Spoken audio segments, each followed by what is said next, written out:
Alright guys, welcome back to the channel, welcome back to a Transfer Daily. Now, bit of news has come out the last couple of hours. Brandon Thomas Asante.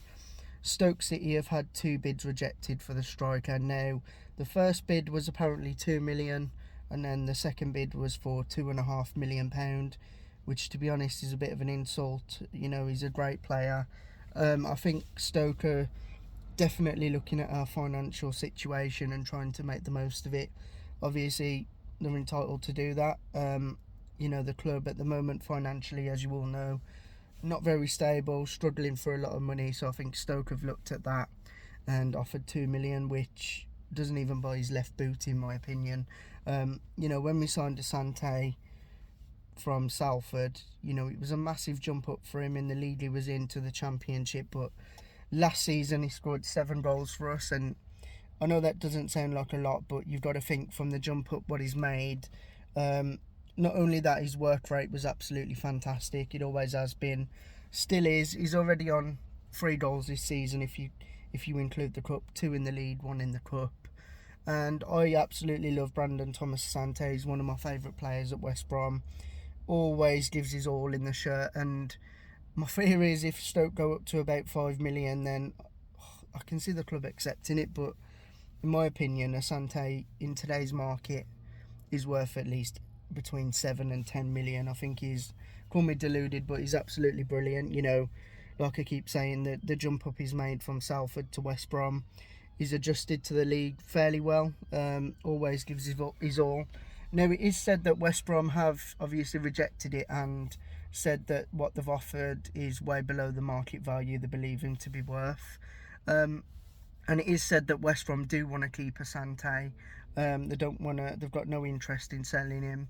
But if they offer the right money, who knows? But I just hope we don't sell him, because I'd be devastated if he went, because he's an absolutely brilliant player. Now that brings me on to Grady Diangana. There's a lot of talk about him.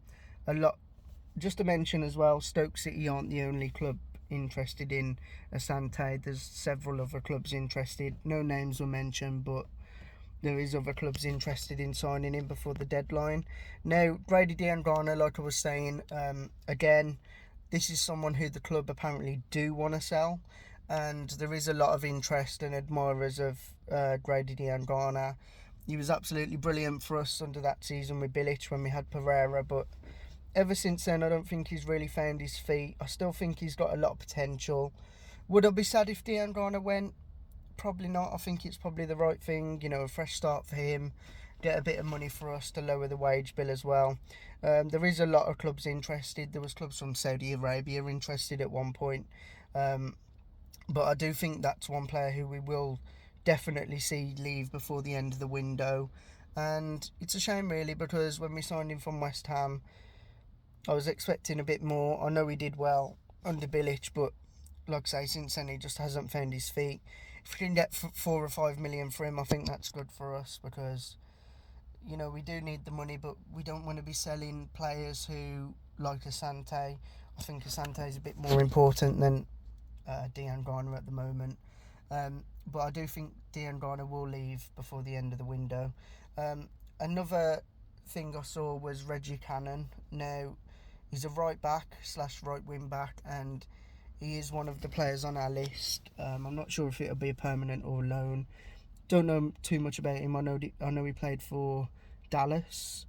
He's an American international, I believe, and I think he's playing for someone called Bavista at the minute. Not sure if I pronounced that right, but he is one of the players on the list, and apparently a right wing back / right back is a priority for West Brom, and we do want to bring in 2/3 players, but I think it'll all depend on Asante and stuff like that. But my thoughts on this: don't sell Asante, sell Diangana, get the right back in, and hope for the best. But guys, if you did enjoy today's video, don't forget to like, comment, subscribe. Let me know your thoughts on Asante and Diangana and Reggie Cannon, because I haven't heard a lot about the right back, to be honest. But cheers for watching, guys. See you in the next one.